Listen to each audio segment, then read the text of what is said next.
హిందూ దేవతలను అవమానించే వారిని ఎట్టి పరిస్థితుల్లోనూ ఉపేక్షించబోమంటూ బీజేపీ రాష్ట్ర అధికార ప్రతినిధి దర్శనపు శ్రీనివాస్ తీవ్ర వ్యాఖ్యలు చేశారు.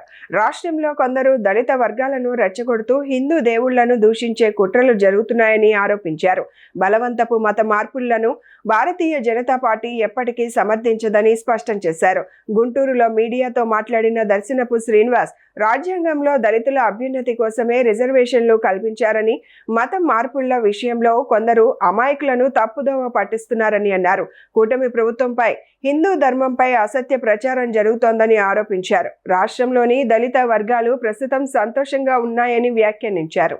కేవలం కూటమి ప్రభుత్వంపై, హిందూ ధర్మంపై ప్రతినిత్యం కూడా సభలో సమావేశాలు ఏర్పాటు చేసి కూటమి ప్రభుత్వానికి వ్యతిరేకంగా దళితులకి ఈ రాష్ట్రంలో ఏదో జరిగిపోతుందని, దళితులు చర్చికి వెళ్తే వాళ్ళు క్రైస్తవులుగా గుర్తిస్తున్నారు, వారికి రావాల్సిన హక్కులని కూడా కోల్పోతారని వాళ్ళని ఒక భయభ్రాంతులకు గురి చేసి వారిపై ఒక నెరేటివ్ బిల్డ్ చేసి వారిని భారతీయ జనతా పార్టీకి, హిందూ ధర్మానికి, కూటమి ప్రభుత్వానికి వ్యతిరేకంగా తయారు చేస్తున్నారు. ఇది తప్పు. ఎందుకంటే వారందరూ కూడా వైఎస్ఆర్ కాంగ్రెస్ పార్టీకి సంబంధించిన వ్యక్తులుగా కూడా ప్రజలందరూ కూడా గుర్తించాలని, వారి చెప్పే మాటల్ని ఏ దళిత వర్గాలు కూడా నమ్మొద్దని, ఈ రాష్ట్రంలో భారతీయ జనతా పార్టీ కూటమి ప్రభుత్వం అధికారంలోకి వచ్చిన తర్వాత ఏ చర్చినైనా కానీ కూల్చడం కానీ, ఏ చర్చినైనా ఆపడం కానీ జరిగిన ఒక్క సంఘటన కూడా లేదు. ఆంధ్రప్రదేశ్లోనే కాదు, దేశంలో లేదు. అసలు ఆంధ్రప్రదేశ్లో దళిత వర్గాలు చాలా సంతోషంగా ఉన్నారు. ఎందుకంటే వీళ్ళకి ఏదో ఒక కారణం కావాలి. ఒక పాస్టర్గా ఉన్న ఒక వ్యక్తి మీద అట్రాసిటీ కేసు పెడితే ఎలా చెల్లుతుంది? అది మీడియా మిత్రులు కూడా ప్రశ్నించాలా? పాస్టర్గా ఉన్న వ్యక్తి అట్రాసిటీ కేసు పెట్టడం కుదరదని కోర్టు అది కొట్టివేస్తే దాన్ని పట్టుకొని రాష్ట్ర వ్యాప్తంగా కూడా దళితులందరూ కూడా ఇది వర్తింపజేసిద్ది, మీరందరూ కూడా ఈ భారతీయ జనతా పార్టీకి, హిందూ ధర్మానికి వ్యతిరేకంగా ఉండాలని సభలు పెట్టి వారు మా పార్టీని, హిందూ ధర్మాన్ని నిత్యం దోలనాడుతున్నారు. ఇది ఎంతవరకు సమంజసం అని కూడా మేము వారికి తెలియజేస్తున్నాం.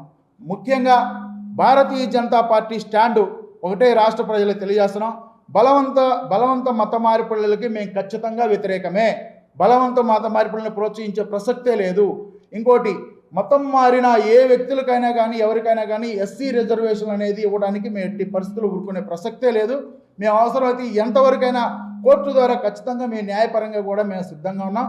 అదేవిధంగా రావణ్, వాడి పేరేంటంటే ఈ మధ్య దేశవ్యాప్తంగా తెలుగు రాష్ట్రాల్లో ఒక చర్చ జరుగుతుంది.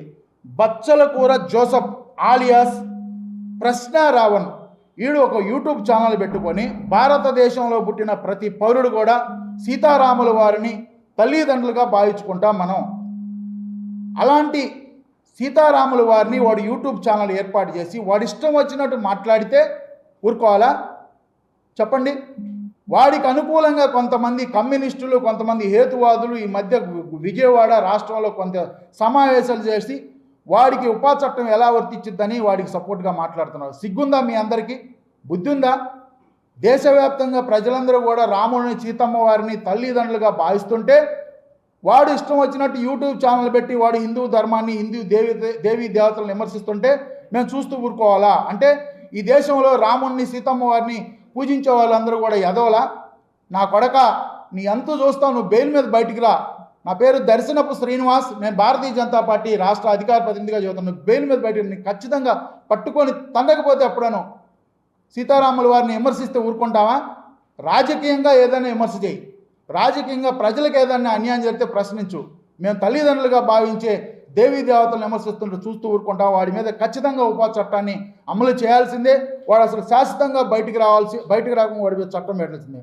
ఈరోజు క్రైస్తవ భావజాలంతో ఉన్న మాజీ ముఖ్యమంత్రి జగన్మోహన్ రెడ్డి, నీకు సిగ్గుందా? నువ్వు వాడి భార్య వస్తే ఎయిర్పోర్ట్లో తల మీద చేయి పెట్టి నువ్వు ఆమెని నేనున్నానని చెప్తావా? సిగ్గుందా? అంటే రాష్ట్ర ప్రజలందరూ కూడా జగన్మోహన్ రెడ్డికి బుద్ధి చెప్పాలా?